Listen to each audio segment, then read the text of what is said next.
Una sensazione primordiale, proprio un istinto che salta fuori nell'osservare parecchio il materiale, quindi i legni.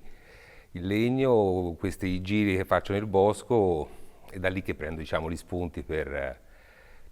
realizzare poi quello che ho visto e che ho osservato in queste passeggiate nel bosco.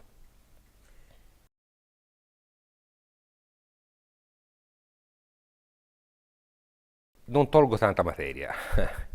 perché spesso e volentieri uso legni appunto che trovo nel bosco e quindi c'è già un senso di scultura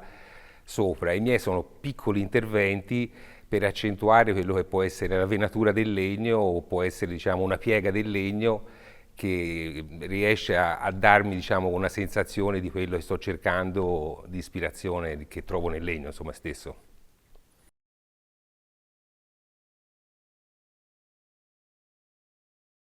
Io più che artista mi ritengo un artigiano prestato all'arte. Beh, non voglio lanciare messaggi, è un qualche cosa che uno deve proprio sentire dentro e dall'altra parte l'osservatore è quello che gli arriva, diciamo, nel vedere quello che io faccio.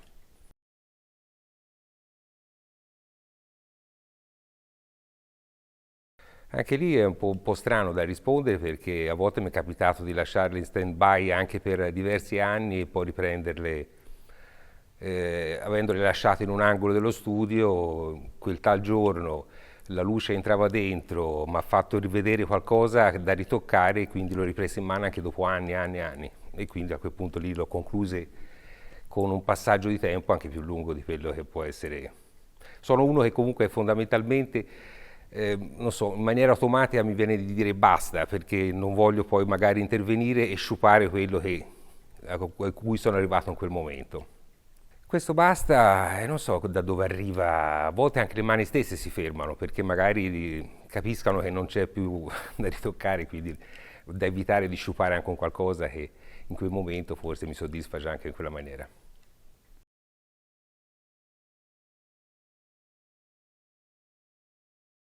A volte anche dagli errori possano, diciamo, crearmi una modifica anche stessa lo stesso lavoro che sto facendo, quindi io errori non penso di giudicarli tali, perché dico, gioco anche molto sugli errori a volte, perché dico, non avendo anch'io una preparazione accademica e quindi essendo un autodidatta, forse non li voglio nemmeno vedere gli errori, cioè non li ritengo nemmeno errori. Se la sgorbia mi parte e va in un altro verso perché il legno in quel momento mi ha detto che non dovevo lavorarlo in quella direzione, non lo considero un errore, ma lo considero un suggerimento per poter cambiare.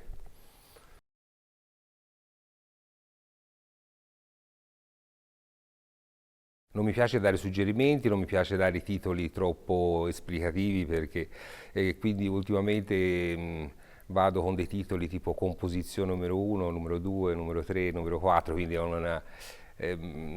diciamo, non voglio dargli un titolo che possa facilitare un punto d'arrivo anche per lo spettatore. Ma a volte sono anche sensazioni che in quel momento mi passano per la testa, dico, quindi non è che c'è dei motivi particolari per dare dei nomi.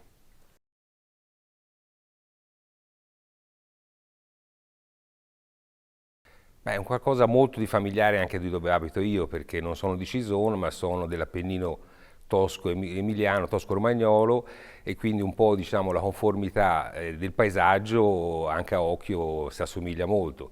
Quindi anche nel paese da dove arrivo io, diciamo, io arrivo da Firenze, però dove diciamo, sono andata a vivere ora, c'è la stessa vallata, le stesse montagne, gli stessi colori del bosco, le stesse piante,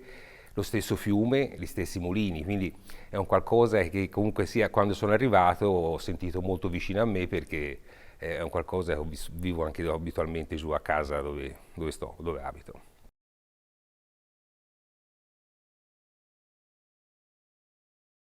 Per me è una terapia di vita, cioè, quindi dico, dico sempre nella prima vita ho fatto 25 anni rappresentante di computer,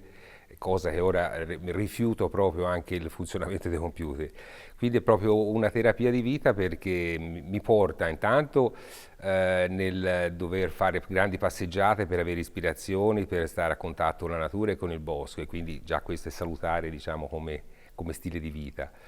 Nello stesso tempo poi quando torno nello studio e inizio a scolpire, che sia una scultura, che sia una xilografia, è un mantra in cui dico, riesco a concentrarmi, a essere lì con me stesso, e quindi evito qualsiasi forma di interferenza per poter stare in questa intimità che ho fra me e il pezzo di legno che sto lavorando.